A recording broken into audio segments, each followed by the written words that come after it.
The morning mist hung low over Windsor Castle as Catherine, Princess of Wales, made her way through the ancient corridors toward the East Terrace garden.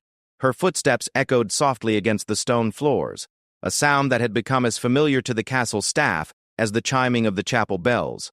It was barely 7 in the morning, but Catherine had always been an early riser, finding solace in these quiet moments before the day's official duties began. She paused at the tall windows overlooking the gardens, watching as the groundskeepers tended to the rose bushes that would soon bloom in spectacular fashion. The sight brought a small smile to her face, a rare moment of genuine peace in what had become an increasingly complicated royal landscape. The past few months had been particularly challenging, with constant media scrutiny and what seemed like an endless series of public appearances and charitable obligations. Catherine had learned to navigate the complexities of royal life with grace and determination, but lately she had sensed an undercurrent of tension within the palace walls. Whispered conversations would stop abruptly when she entered a room, and she had noticed the increased presence of security personnel in areas where she typically moved freely. Something was stirring beneath the surface of the carefully orchestrated royal routine. As she continued her morning walk, Catherine reflected on her journey from a middle-class family in Berkshire to becoming one of the most photographed women in the world. The transformation had been gradual but profound, and while she had embraced her role with dedication, there were moments when the weight of expectation felt almost overwhelming. The constant balance between public duty and private life required a strength that she was still discovering within herself. The sound of approaching footsteps interrupted her thoughts. Major Harrison, the head of her personal protection team, appeared around the corner with his usual measured stride. His expression was more serious than usual, and Catherine immediately sensed that this was not a routine morning encounter. The Major had been part of her security detail for nearly 3 years, and she had learned to read the subtle changes in his demeanor that often preceded important conversations. "Good morning, Your Royal Highness," Major Harrison said, offering a respectful bow. "I apologize for interrupting your morning walk, but there are some matters that require your immediate attention." Catherine turned to face him fully, her hands clasped behind her back in a gesture that had become second nature during her years in the royal family. "Of course, Major Harrison. What seems to be the issue?" The Major glanced around the corridor, ensuring they were alone before speaking in lowered tones. "We've received some concerning intelligence reports regarding potential security threats. Nothing immediate, but serious enough that we need to review and possibly enhance your protection protocols." The words hung in the air between them, and Catherine felt a familiar chill run down her spine. Security threats had become an unfortunate reality of royal life, but they never failed to remind her of the precarious nature of her position. She had learned to maintain her composure in such moments, understanding that any sign of fear or anxiety could ripple through the entire royal household. "What kind of threats are we talking about?"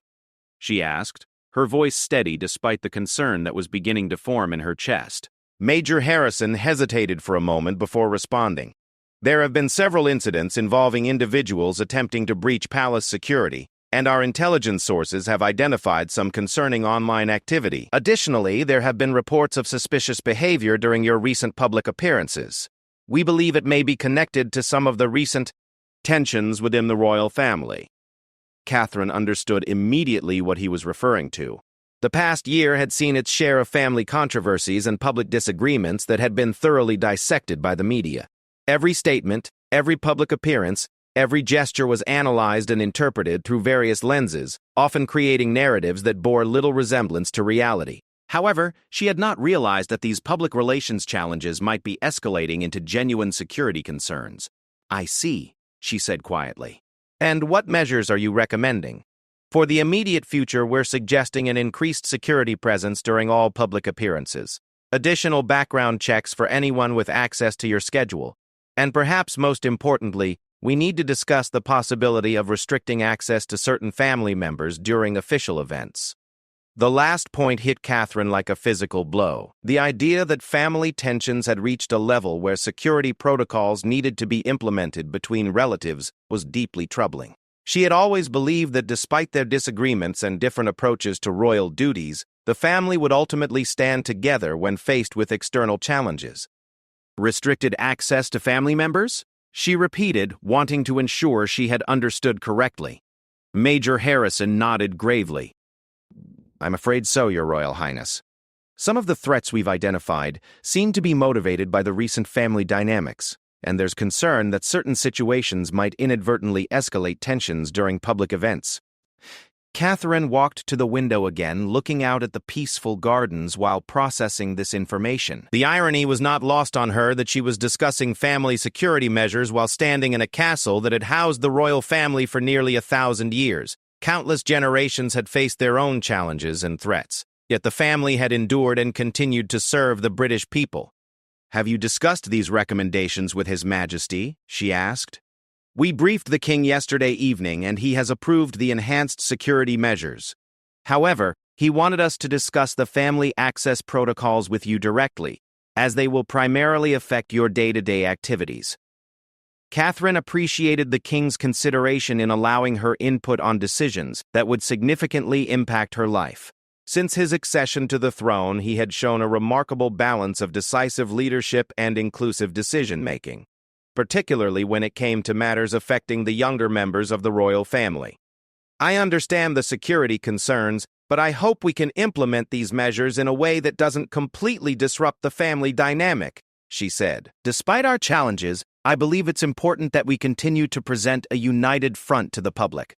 Major Harrison nodded in agreement. "Absolutely, Your Royal Highness. The goal is to ensure your safety while maintaining as much normalcy as possible. We're hoping that these measures will be temporary, until we can better assess and neutralize the current threats." As they spoke, Catherine became aware of increased activity in the corridors around them. Additional security personnel were moving with purpose, and she noticed that her usual morning routine was being subtly monitored by more people than usual. The reality of the situation was beginning to sink in, and she realized that her life was about to become even more carefully orchestrated than before. "When do these new protocols take effect?" she asked. "Immediately, I'm afraid. We have a public engagement this afternoon at the Children's Hospital, and we'll be implementing the enhanced security measures starting then.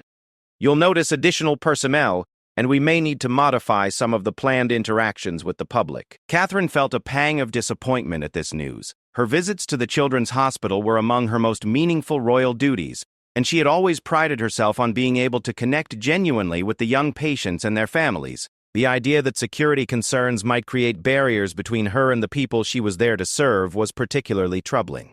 "I hope we can ensure that the children and families don't feel intimidated by the increased security presence," she said. "These visits mean a great deal to them, and I don't want our security concerns to overshadow the purpose of the visit.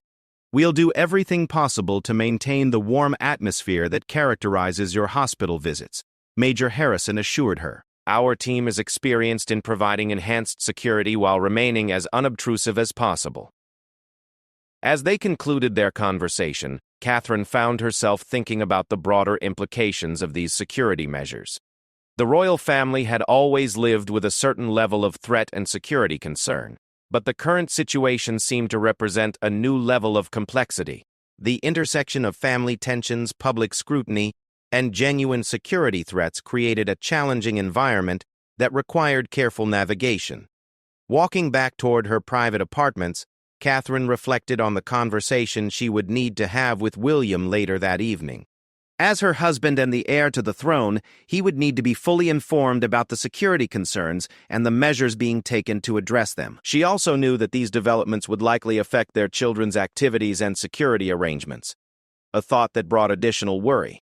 The remainder of her morning passed quickly as she prepared for the day's engagements. Her private secretary briefed her on the revised schedule for the hospital visit, and her dresser helped her select an outfit that would be both appropriate for the children's hospital and suitable for the enhanced security requirements. Every aspect of her day was being carefully reconsidered through the lens of security concerns. As Catherine prepared to leave for the hospital visit, she took a moment to look at herself in the mirror. The woman looking back at her was composed, elegant, and ready to fulfill her royal duties despite the underlying tensions and concerns. This ability to maintain public composure while dealing with private challenges had become one of her greatest strengths as a member of the royal family. The drive to the hospital provided an opportunity to observe the enhanced security measures in action. Additional escort vehicles flanked her official car, and she noticed that the usual route had been modified to include several security checkpoints. The level of coordination required to implement these measures on such short notice was impressive, but it also served as a stark reminder of the seriousness of the situation. Upon arrival at the hospital, Catherine was greeted by the usual delegation of hospital administrators, medical staff, and security personnel. However, she immediately noticed the increased presence of royal protection officers positioned throughout the area. Their professional demeanor and strategic positioning were designed to provide maximum security while minimizing disruption to the hospital's normal operations. As she began her walkthrough of the children's ward, Catherine made a conscious effort to focus on the young patients and their families rather than the security concerns that had dominated her morning. The joy and excitement on the children's faces reminded her why these visits were so important, and she was determined not to let external pressures diminish the positive impact of her presence. The afternoon progressed smoothly, with Catherine engaging in conversations with patients, reading stories, and participating in various activities designed to bring joy to the children during their hospital stays. The enhanced security measures remained largely invisible to the patients and families, a testament to the professionalism of the protection team. However, as the visit concluded, Catherine became aware of a subtle but noticeable tension among the security personnel.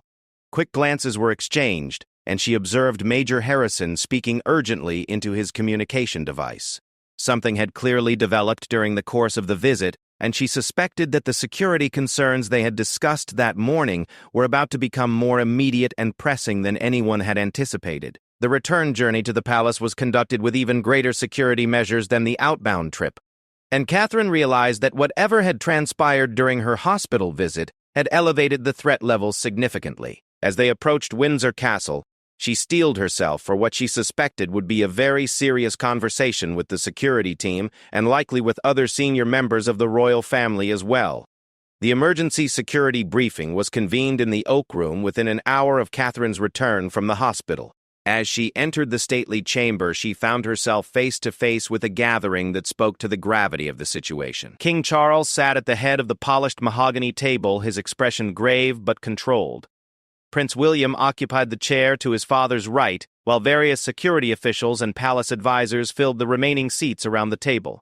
The atmosphere in the room was tense but professional, with the kind of focused energy that typically accompanied serious royal family crises.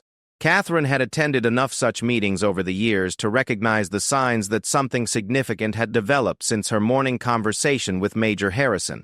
The presence of Sir Clive Alderton, the King's private secretary, along with the Commissioner of the Metropolitan Police, indicated that this was not merely a routine security review. "Catherine, please take a seat," King Charles said, gesturing toward an empty chair near William. "I'm afraid we have some developments that require immediate discussion and decision-making." As she settled into her chair, Catherine noticed that William reached over to squeeze her hand briefly, a small gesture of support that she appreciated given the obvious seriousness of the situation. She had learned over the years to read the subtle signs of stress in her husband's demeanor, and his current expression suggested that whatever they were about to discuss was quite serious indeed. Commissioner Sarah Bradford of the Metropolitan Police Protection Unit stood to address the group, her uniform crisp and her manner professional but clearly concerned. "Your Majesties, Your Royal Highnesses, I need to brief you on some intelligence that came to our attention during today's hospital visit. Our surveillance teams identified several individuals who appear to have been conducting reconnaissance during the Princess of Wales's engagement this afternoon." Catherine felt a chill run down her spine at these words. The idea that people had been studying her movements and activities during what should have been a joyful visit with sick children was particularly disturbing. She had always been aware that her public appearances carried security risks, but the thought of being actively surveilled during such a meaningful engagement felt like a violation of something sacred. "What kind of reconnaissance are we talking about?" William asked, his voice steady but with an underlying tension that Catherine recognized. "Multiple individuals with cameras and recording equipment positioned at various points around the hospital grounds," Commissioner Bradford replied. "Some appeared to be legitimate media, but others were clearly not accredited journalists. They seemed particularly interested in documenting security procedures, entry and exit routes, and the timing of various activities throughout the visit." Sir Clive Alderton consulted his notes before adding, "We've also received reports from our intelligence services suggesting that some of the online threats against the Princess of Wales have become more specific and detailed." The individuals making these threats appear to have access to information about her schedule and security arrangements that should not be publicly available. The implications of this statement were not lost on anyone in the room. A security breach within the royal household was one of the most serious situations they could face, as it suggested that the very people entrusted with protecting the royal family might be compromised. Catherine found herself wondering who among the palace staff and security personnel could be trusted completely. King Charles leaned forward in his chair, his hands clasped before him on the table. What are your recommendations for addressing these threats while allowing Catherine to continue her important work? Major Harrison, who had been silent until this point, cleared his throat before responding.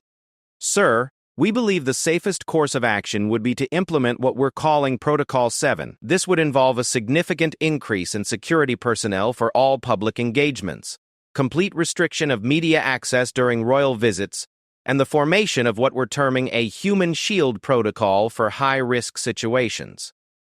The phrase human shield hung in the air like a physical presence, and Catherine felt her stomach tighten at the implications. The idea that her security team was considering such extreme measures was both frightening and surreal. She had always understood that her role carried risks, but the suggestion that she might need protection equivalent to that of a head of state in a war zone was sobering. A human shield? William repeated, his voice reflecting the same concern that Catherine was feeling. Yes, sir, Major Harrison continued. In situations where we cannot guarantee complete perimeter security, we would form a protective barrier of security personnel around the princess. This would provide maximum protection, while allowing her to continue her public engagements, albeit in a more controlled environment. Catherine found her voice despite the unsettling nature of the conversation.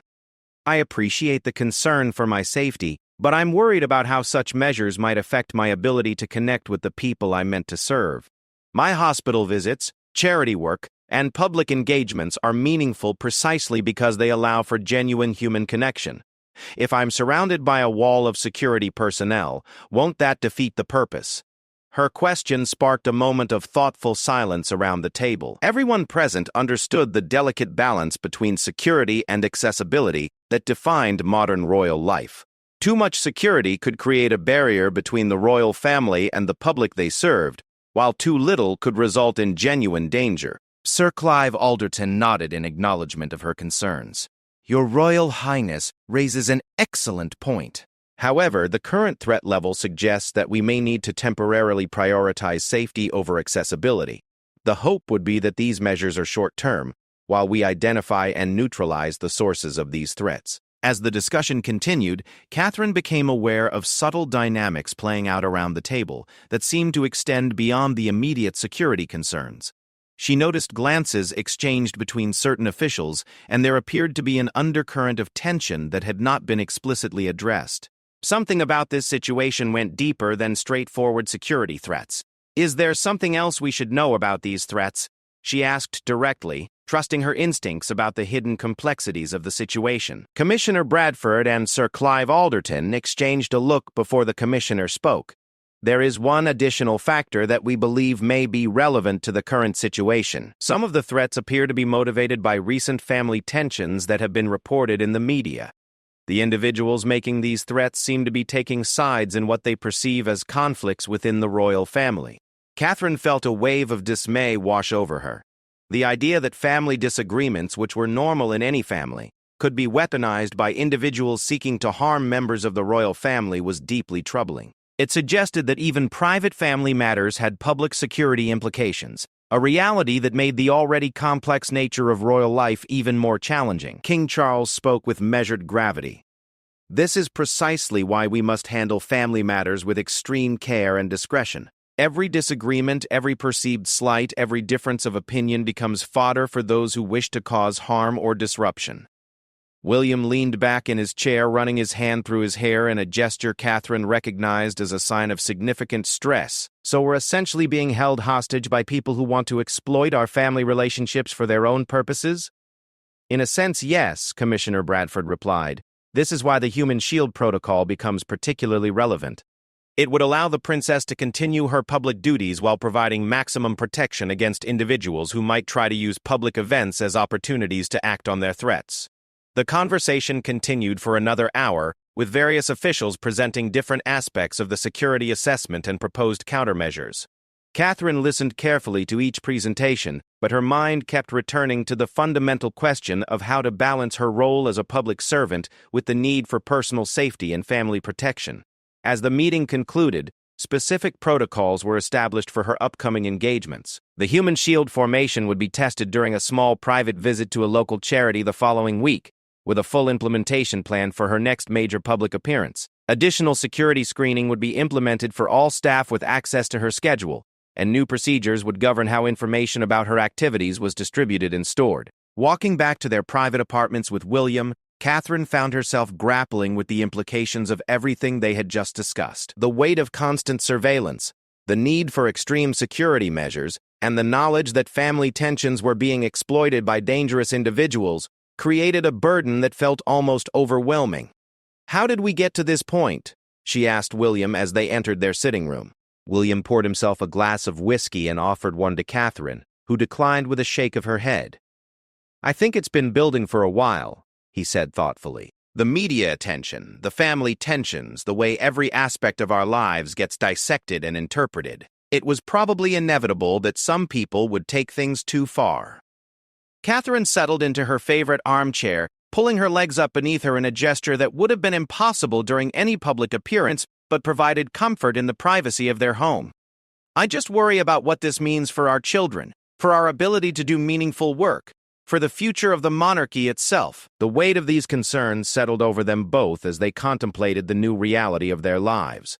The implementation of the human shield protocol would represent a significant escalation in their security arrangements, but it also symbolized something larger about the challenges facing the modern royal family. Finding ways to remain accessible and relevant while protecting themselves from those who would do them harm had become an increasingly complex balancing act. Over the following days, Catherine found herself observing the palace staff with new awareness, wondering who among them might be trusted completely and who might pose a security risk. The knowledge that someone with access to her schedule had potentially leaked information to people making threats created an atmosphere of suspicion that she found deeply unsettling. The preparations for the trial run of the human shield protocol consumed much of the week. Catherine met with the security team to understand exactly how the formation would work, what her role would be during various scenarios, and how they would attempt to maintain some level of normal interaction with the public despite the enhanced protection measures. The charity she would be visiting was a small organization that provided support services for families dealing with childhood cancer. It was exactly the kind of cause that had drawn her to royal work in the first place, and she was determined that the security measures would not diminish her ability to provide comfort and support to families facing unimaginable challenges. As the day of the test visit approached, Catherine found herself both anxious and resolved. The threats against her were real and serious, and she understood the need for enhanced protection. However, she was also determined to find ways to fulfill her royal duties authentically and meaningfully, even within the constraints of the new security protocols. The morning of the visit dawned gray and overcast, matching Catherine's subdued mood as she prepared for what would essentially be a test of whether she could continue her public work under the shadow of serious security threats. The human shield protocol was about to move from theory to practice, and everyone involved understood that the results would likely determine how she would conduct royal engagements for the foreseeable future. The morning of the test visit to Hope House Children's Cancer Charity arrived with an unusual flurry of activity at Windsor Castle. Catherine woke before dawn to find that the corridors outside her apartments were already bustling with security personnel conducting final preparations for what everyone understood would be a crucial test of the new protection protocols. The weight of the day ahead settled on her shoulders as she went through her morning routine, knowing that the success or failure of the human shield formation would likely determine how she conducted royal engagements for months to come. As she dressed in a carefully selected blue wool dress that projected both approachability and professionalism, Catherine reflected on how much her life had changed since the security threats had escalated. Simple activities that she had once taken for granted, like choosing her own route through the palace or stepping outside for a brief walk in the gardens, now required consultation with multiple security personnel and careful advance planning. Major Harrison arrived at her apartments at precisely 8 in the morning, accompanied by 2 other senior protection officers she had not previously met. Their presence underscored the seriousness of the day's exercise and the level of preparation that had gone into developing the human shield protocol. Catherine had participated in numerous security briefings over the years, but the current situation felt different in its intensity and complexity. "Good morning, Your Royal Highness," Major Harrison said as he entered the sitting room. "I'd like to introduce you to Commander Sarah Mitchell from the Metropolitan Police Protection Unit and Chief Inspector David Thompson from the Special Escort Group. They'll be coordinating the formation protocols during today's visit." Catherine shook hands with both officers, noting the professional but concerned expressions on their faces. Commander Mitchell was a woman in her late 40s with silver hair and penetrating blue eyes that suggested extensive experience in high-stakes security operations. Chief Inspector Thompson appeared to be in his early 50s, with the kind of alert, watchful demeanor that Catherine had learned to recognize in the most experienced protection officers. "Thank you both for your work on this," Catherine said.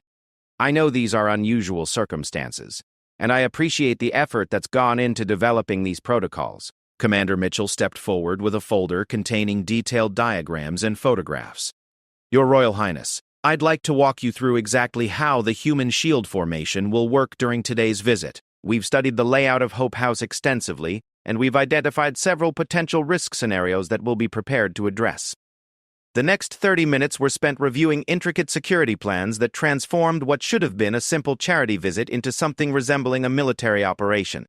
Catherine studied diagrams showing the positions of security personnel, escape routes, communication protocols, and contingency plans for various threat scenarios. The level of detail was both impressive and somewhat overwhelming. "The formation will consist of 12 personnel arranged in 3 concentric circles around you," Chief Inspector Thompson explained, pointing to a detailed diagram. "The inner circle will be comprised of 4 close protection officers who will remain within arm's reach at all times. The middle circle will consist of 4 additional officers positioned approximately 6 feet away, and the outer circle will be made up of 4 perimeter guards who will monitor the broader environment." Catherine studied the diagram carefully, trying to envision how this formation would affect her interactions with the families and children she was meant to be visiting. Will there be any opportunities for direct contact with the families, or will the security presence make that impossible? "We've developed protocols that will allow for controlled interactions," Commander Mitchell replied. "When you wish to speak directly with a family or child, the inner circle will create a secure space while maintaining protective coverage. It's not ideal from a natural interaction standpoint, but it should allow you to fulfill the essential purposes of your visit." As they concluded the briefing, Catherine found herself wondering whether the cure might be worse than the disease. The elaborate security measures being implemented to protect her from potential threats seemed likely to create barriers between her and the very people she was meant to serve. However, she also understood that the threats against her were real and serious, and that the security team's primary responsibility was ensuring her safety. The journey to Hope House was conducted with military precision. Catherine's usual car was accompanied by 4 escort vehicles, and she noticed that the route had been modified to avoid several main roads and public areas where crowds might gather. The normally 20-minute drive took nearly 40 minutes due to the security procedures, and she observed multiple police checkpoints along the route that had been established specifically for her visit. Upon arrival at Hope House, Catherine was struck by how different the atmosphere felt compared to her usual charity visits. The small building was surrounded by security personnel, and she could see that nearby streets had been cordoned off to prevent unauthorized access. The sight of such extensive security measures for a visit to a children's cancer charity felt surreal and somewhat inappropriate, given the gentle nature of the organization's work. Mrs. San Diego. Eleanor Hartwell, the charity's director, met Catherine at the entrance with a mixture of excitement and visible nervousness about the unprecedented security arrangements. Mrs. Bayak. Hartwell was a woman in her 60s who had dedicated her life to supporting families dealing with childhood cancer, and Catherine could see that the elaborate security presence was somewhat overwhelming for someone accustomed to running a small, intimate charity. "Your Royal Highness, welcome to Hope House, Mrs. Hartwell said with a slight tremor in her voice. "We're so honored by your visit, though I must admit we're a bit overwhelmed by all the security arrangements." Catherine smiled warmly, hoping to put the older woman at ease despite the unusual circumstances. "Mrs. Hartwell, I'm delighted to be here. Please don't let the security measures distract from the important work you're doing. I'm here because I believe deeply in your mission, and I want to learn more about how you support families during such difficult times. As they entered the building, the human shield formation immediately took off. Catherine found herself surrounded by a moving wall of security personnel, who maintained their positions with choreographed precision.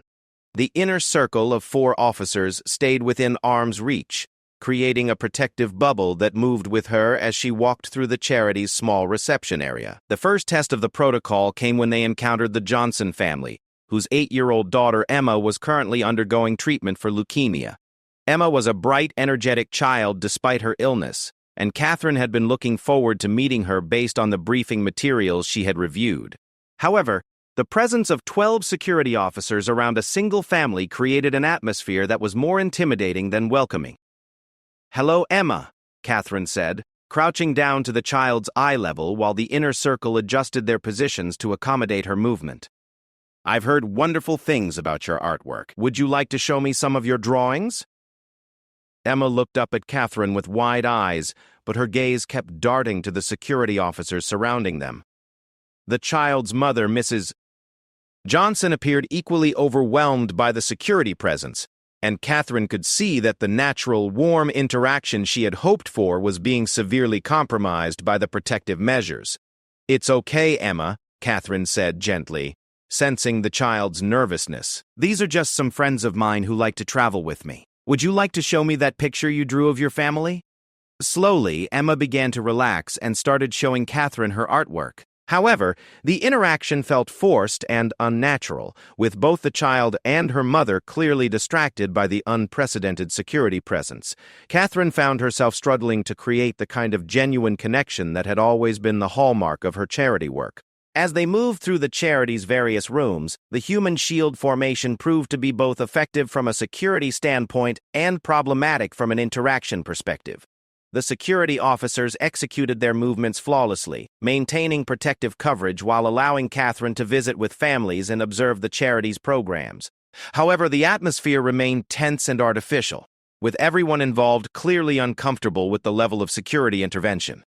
The situation reached a breaking point when they entered the art therapy room, where several children were working on paintings with a volunteer instructor. The room was small and intimate, designed to provide a calm, creative space for children dealing with the stress of cancer treatment. The sudden arrival of 13 people, including 12 security officers, transformed the peaceful environment into something that felt more like a police operation than a charity visit. One of the younger children, a 5-year-old boy named Marcus, became visibly upset by the overwhelming adult presence and began crying. His mother rushed to comfort him, but the damage had been done. The carefully orchestrated security formation had inadvertently created exactly the kind of disruptive situation it was meant to prevent, albeit from an emotional rather than physical perspective. Catherine felt her heart sink as she watched Marcus's distress. This was precisely what she had feared would happen when elaborate security measures were implemented during intimate charity visits. The children and families she was meant to comfort and support were being intimidated and overwhelmed by the very presence that was supposed to protect her. "Perhaps we could step outside for a moment," she suggested to Major Harrison, who immediately began coordinating with the other security officers to execute a controlled withdrawal from the art therapy room. Once they had moved to a private area, Catherine addressed the security team directly. "I understand the importance of these protection measures, but we need to find a way to make this work better for the families we're visiting. The children are being frightened, and the parents are too intimidated to interact naturally. This defeats the entire purpose of the visit." Commander Mitchell nodded in understanding. "You're absolutely right, Your Royal Highness. We may need to adjust the formation to be less overwhelming in intimate settings like this. Perhaps we could reduce the inner circle to 2 officers and position the others more discreetly." "Let's try that," Catherine agreed. "The goal is to provide protection while still allowing meaningful interactions. If we can't achieve both objectives, then we need to reconsider our approach." The modified formation was implemented for the remainder of the visit, with only 2 close protection officers maintaining immediate proximity to Catherine, while the other security personnel positioned themselves more discreetly throughout the building. The change was immediately noticeable, with the atmosphere becoming significantly less tense and intimidating. When they returned to the art therapy room, Marcus had calmed down, and Catherine was able to spend time with him and the other children in a more natural setting. The reduced security presence allowed for genuine interactions, though she remained acutely aware of the protection officers nearby and the various contingency plans that remained in effect. The visit concluded with a brief meeting with Mrs. Hartwell and her staff to discuss the charity's ongoing needs and how the Royal Foundation might provide support. Even this business meeting was conducted under the watchful eyes of security personnel, but the modified formation allowed for a more normal conversation about the charity's important work. As they prepared to leave Hope House, Catherine reflected on the lessons learned from this first implementation of the Human Shield Protocol. The security measures had successfully provided protection and demonstrated that she could continue her charity work even under heightened threat conditions. However, the experience had also highlighted the need for flexibility and sensitivity in applying these measures, particularly when working with vulnerable populations like sick children and their families. The return journey to Windsor Castle provided an opportunity for Catherine to debrief with the security team about the day's experiences. Everyone agreed that the modified formation had worked better than the original plan, and there was discussion about further refinements that could be made for future engagements. "I think we've learned that one size doesn't fit all when it comes to security formations," Catherine observed. "Different types of engagements will require different approaches, and we need to remain flexible in how we implement these protocols." Major Harrison agreed. "Today's exercise has been very valuable in helping us understand how to balance protection with accessibility. We'll incorporate these lessons into our planning for your upcoming engagements." As Windsor Castle came into view, Catherine felt a mixture of relief and apprehension about the day's experiences. The Human Shield Protocol had proven workable, but it had also demonstrated how significantly her life and work would be affected by the current security threats. The challenge moving forward would be finding ways to maintain the authentic, meaningful connections that made her royal work worthwhile while ensuring her safety in an increasingly complex and dangerous environment. The following week brought an unexpected escalation in the security situation that would test the Human Shield Protocol under much more challenging circumstances. Catherine was scheduled to attend the annual Royal Foundation Mental Health Summit, a high-profile event that would bring together mental health advocates, medical professionals, and policymakers from across the United Kingdom. The summit was one of her most important annual engagements, representing years of work to destigmatize mental health issues and promote better treatment and support systems. However, 3 days before the summit, intelligence reports indicated that the threats against Catherine had become more specific and immediate.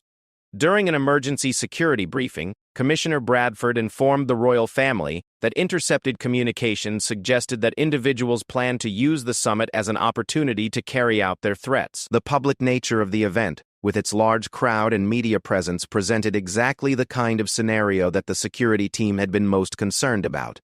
"The threat level has been elevated to critical," Commissioner Bradford announced to the assembled group in the Oak Room. "We have credible intelligence suggesting that there may be an attempt to harm the Princess of Wales during the summit. However, we also believe that canceling such a significant event would send the wrong message and potentially encourage further threats." King Charles leaned forward in his chair, his expression grave. "What are our options? We cannot put Catherine at unnecessary risk, but we also cannot allow threats to prevent the royal family from fulfilling our duties to the British people." Catherine found herself in the difficult position of having to weigh her personal safety against her commitment to the mental health cause that had become so central to her royal work. The summit represented months of planning and preparation, and canceling it would disappoint hundreds of participants who were counting on the event to advance their important work. "I don't want to cancel the summit," Catherine said firmly. "Mental health advocacy is too important, and I refuse to let threats prevent us from moving forward with this crucial work. However, I understand the security concerns, and I'm willing to work with whatever protocols you believe are necessary to ensure everyone's safety." William reached over and squeezed her hand, a gesture of support that she appreciated given the gravity of the situation. "What would the enhanced security measures look like for an event of this scale?" he asked. Major Harrison consulted his notes before responding. "We would implement the full Human Shield Protocol throughout the event, with additional perimeter security and extensive background checks for all attendees. We would also limit media access and require additional security screening for everyone entering the venue. The venue is the Royal Festival Hall, Commander Mitchell added. It's a large space that presents both opportunities and challenges from a security perspective. We can control access effectively, but the size of the venue means we'll need a larger security presence than what we used at Hope House. Catherine felt a familiar knot forming in her stomach as she contemplated the implications of implementing such extensive security measures at a mental health summit. The irony was not lost on her that an event designed to break down barriers and reduce stigma around mental health would be conducted under conditions that might make attendees feel uncomfortable or intimidated. "How many security personnel are we talking about?" she asked. "For an event of this scale, with the current threat level, we would deploy approximately 30 protection officers in various capacities." Chief Inspector Thompson replied. The human shield formation would be expanded to include 6 officers in the inner circle, 8 in the middle circle, and 12 perimeter guards. Additionally, we would have plainclothes officers distributed throughout the audience and backstage areas. The scope of the security operation was staggering, and Catherine found herself wondering whether it would be possible to maintain any sense of normalcy or authentic connection with the summit attendees under such circumstances. However, the alternative of canceling the event was unacceptable, both from a security standpoint and from her commitment to the mental health cause. Over the following days, Catherine worked closely with the security team to develop strategies for making the enhanced protection measures as unobtrusive as possible while maintaining their effectiveness. They studied videos of previous summits to identify moments when she typically interacted most closely with attendees, and they developed protocols for managing those interactions within the constraints of the security formation. The day of the summit dawned clear and bright, but Catherine woke with a sense of apprehension that was unlike anything she had experienced before a public engagement. The knowledge that credible threats existed against her safety, combined with the unprecedented scale of the security measures being implemented, created an atmosphere of tension that permeated her entire morning routine. As she dressed in a navy blue power suit that projected both authority and approachability, Catherine reflected on how much her relationship with public engagements had changed since the threats had emerged. What had once been events she looked forward to with enthusiasm and anticipation had become exercises in risk management and security coordination. The journey to the Royal Festival Hall was conducted with even greater security measures than the Hope House visit. Catherine's convoy included 6 escort vehicles, and she noticed that the route had been completely cleared of other traffic for the duration of her travel. The sight of empty London streets in the middle of a weekday was both impressive and unsettling, serving as a stark reminder of the seriousness of the current threat level. Upon arrival at the venue, Catherine was immediately struck by the transformation that had taken place. The Royal Festival Hall, normally an open and welcoming space, had been turned into something resembling a fortress. Security checkpoints had been established at every entrance. Metal detectors were in place throughout the building, and uniformed security personnel were visible at every corner. As Catherine entered the building, the full human shield formation immediately took effect. The expanded security presence was immediately noticeable, with 6 close protection officers forming a tight circle around her while 8 additional officers maintained positions at varying distances. The coordination required to move this many security personnel through the building while maintaining protective coverage was impressive, but it also created an atmosphere that felt more appropriate for a head of state visiting a war zone than a mental health advocate attending a charitable summit. The first major test of the expanded protocol came during the opening reception, where Catherine was scheduled to mingle with attendees and participate in informal conversations about mental health advocacy. The reception was held in the venue's main foyer, a large open space that normally facilitated easy movement and natural interactions among guests. However, the presence of 18 security officers accompanying Catherine transformed the reception into something resembling a carefully choreographed security operation. As she moved through the crowd, the human shield formation created a moving circle of protection that effectively separated her from the other attendees. Conversations became stilted and formal, with people clearly intimidated by the overwhelming security presence. Dr. Sarah Williams, a prominent psychiatrist who had worked with Catherine on mental health initiatives for several years, approached with visible hesitation. Dr. Williams was normally confident and articulate in her interactions with Catherine, but the security formation clearly made her uncomfortable and uncertain about how to proceed. "Your Royal Highness," Williams said with a slight bow, her usual warm demeanor replaced by formal reserve. Thank you for continuing with the summit despite the circumstances. Catherine could see the discomfort in Dr. Williams' eyes and recognized that the security measures were having exactly the kind of negative impact on relationships that she had feared. Dr. Williams, please don't let the security presence change our working relationship. I'm here because this work matters, and I value your expertise and collaboration. However, even as Catherine spoke these words, she was acutely aware of the 6 protection officers standing within arm's reach, the 8 additional officers positioned around the immediate area, and the various communication devices and monitoring equipment that created a technological barrier between her and the people she was meant to be working with. The situation became even more complex during the main summit presentation. Catherine was scheduled to deliver a keynote address about the importance of mental health support in schools, a topic she had researched extensively and was passionate about discussing. However, the security requirements for her stage appearance transformed what should have been an inspiring and motivational speech into a highly controlled and somewhat intimidating presentation. The human shield formation was modified for the stage appearance, with 4 officers positioned at the corners of the stage and 2 additional officers stationed in the wings. Catherine could see the security personnel from her position at the podium, and she was acutely aware that the audience could see them as well. The visual impact of such extensive security measures during a speech about mental health support created a cognitive dissonance that was difficult to ignore. Despite these challenges, Catherine was determined to deliver her message effectively.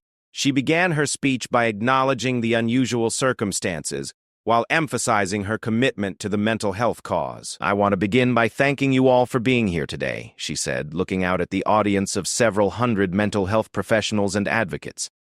I know that the security measures you've encountered today are unusual and perhaps uncomfortable. However, I want you to know that I am here because this work is too important to be deterred by threats or intimidation.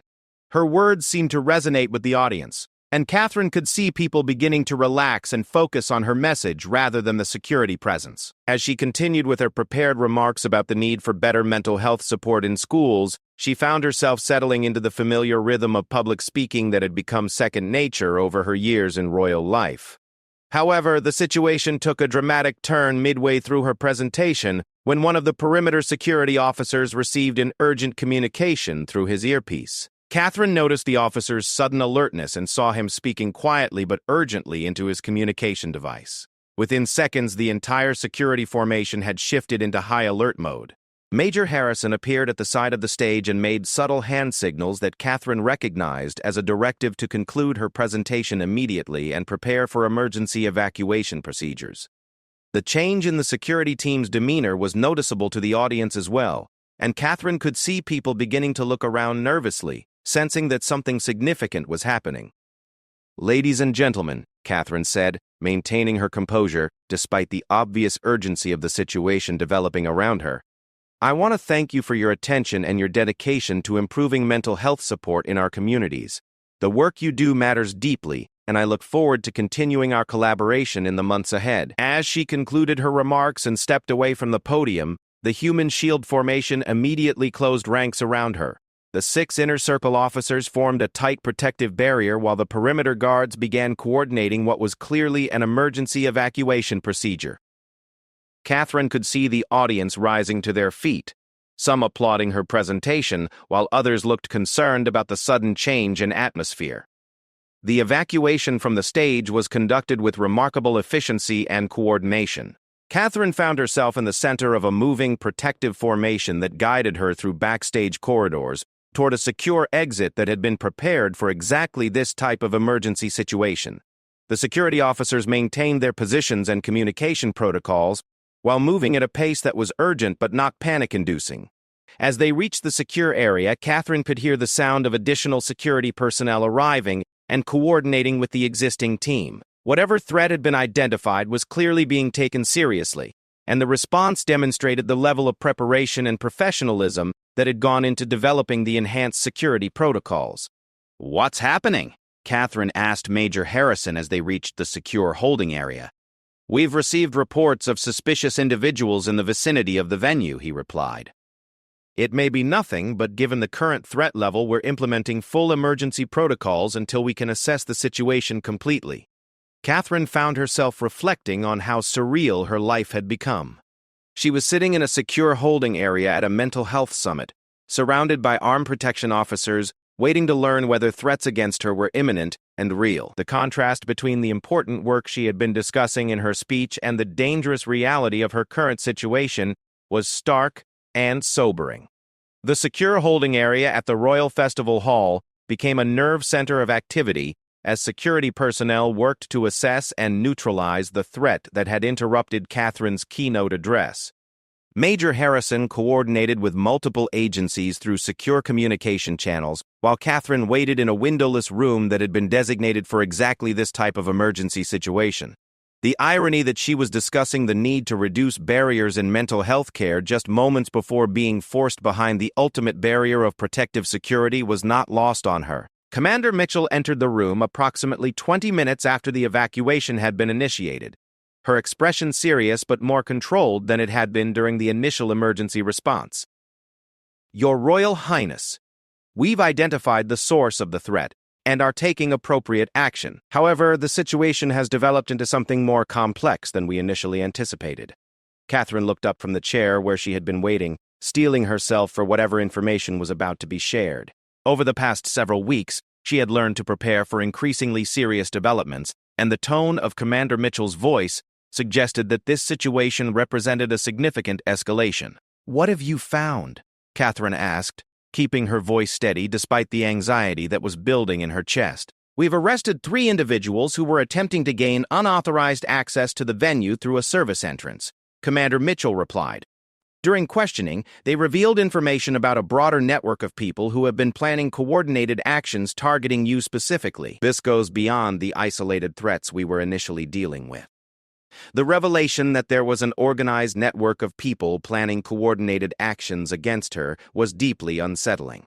Catherine had understood that the security threats were serious, but the idea that multiple individuals were working together to plan harmful actions created a new level of concern about her safety and the safety of those around her.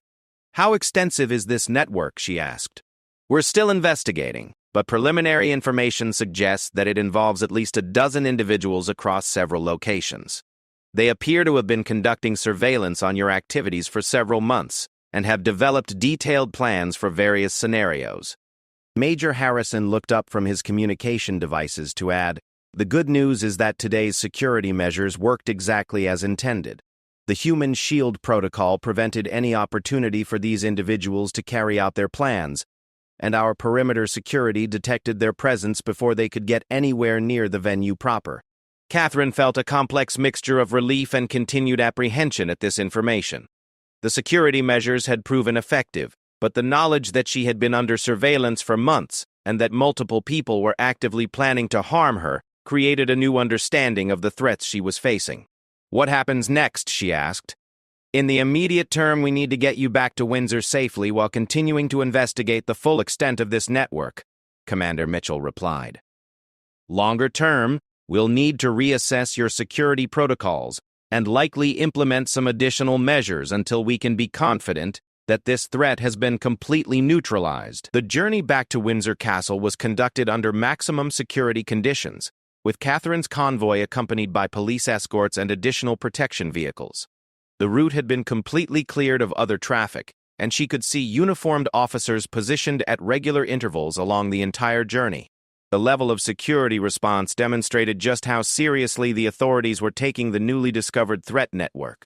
As her car made its way through the countryside toward Windsor, Catherine found herself reflecting on how much her life had changed over the past several weeks. The carefree aspects of royal life that she had once enjoyed, such as spontaneous interactions with the public or unscheduled stops during official visits, now seemed like luxuries from a different era.